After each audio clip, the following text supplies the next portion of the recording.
असजद की मामा, पापा, मुमानी, भाभी सब हॉस्पिटल में मौजूद थे। असजद अभी तक ऑपरेशन थिएटर में था।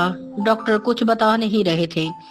अचानक दरवाजा खुला और डॉक्टर साहब बाहर आए तो असजद के पापा ने फौरी उनसे पूछा, कैसा है हमारा बेटा? डॉक्टर साहब, इसे बाहर क्यों नहीं लेकर आ रहे? क्या हुआ है इसे और कितना टाइम लगेगा?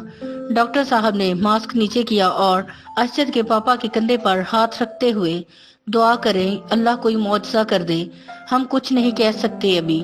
सब परेशान खड़े थे और डॉक्टर साहब कह कर चले गए, मैं क्या करूं अपने बच्चे के लिए कि वो ठीक हो जाए। हौसला रखिए आप भाई साहब, हौसला रखिए आप भाई साहब। मलिहा के पापा ने कहा, अल्लाह बेहतर करेंगे। असजद के पापा खुद को बहुत बेबस महसूस कर रहे थे और बाकी असजद के मामा और पापा को हौसला दे रहे थे। कोई मेरी सारी दौलत ले ले और मेरा बेटा मुझे दे दे, सही सलामत। मेरी आंखों की ठंडक है मेरा बेटा। असजद के पापा बहुत परेशान थे। असजद की मामा हॉस्पिटल में ही एक तरफ जायनमाज पे बैठी दुआ कर रही थी, या अल्लाह मेरे बेटे को ठीक कर दे, इसको जिंदगी दे दे। मेरा एक ही बेटा है, वो ही मेरा सब कुछ है। तू कोई मौजज़ा कर दे या अल्लाह, मौजज़े करना तेरी शान है।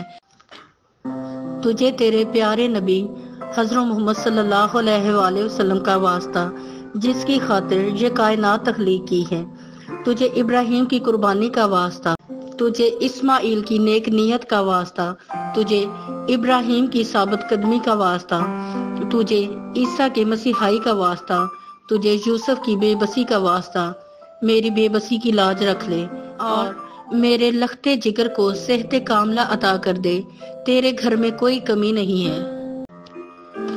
मलिहा की भाभी एक तरफ बैठी थी, जो अचानक कॉल आने पर मोबाइल की तरफ मुतवज्जा हुई और मलिहा का नंबर देकर कॉल रिसीव की और हल्की सी आवाज में जी कहा और बताने लगी, असजद अभी ऑपरेशन थिएटर में ही है। और फिर चौंक गई, ओहो, क्या, कब, कैसे?